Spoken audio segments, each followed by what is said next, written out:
मन्नत और धैर्य दोनों के बीच लड़ाई छिड़ जाता है। किस प्रकार लड़ाई छिड़ता है? धैर्य गोली लेकर के आ जाता है, मन्नत जो रहती है चाकू लेकर के हमला बोलती है। और इस वीडियो को लाइक नहीं किए होंगे तो लाइक कर दीजिएगा, चैनल को सब्सक्राइब कर दीजिएगा आगे की जानकारी के लिए।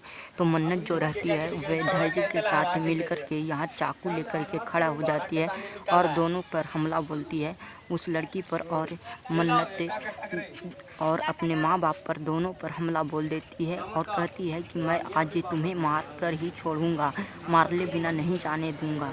इसलिए मन्नत भी बोलती है मैं भी धैर्य इसे मार करके ही जाऊंगा। धैर्य मन्नत को मारने के लिए गोली लेकर के उसके माथे पर लगा देता है और गोली मारने जाता है। गोली सीने पर उसके सटा देता है और गोली मारने का कोशिश करता है। तो आगे के एपिसोड में क्या होता है जानिए आप लोग। तो वीडियो लाइक करिएगा, चैनल को सब्सक्राइब।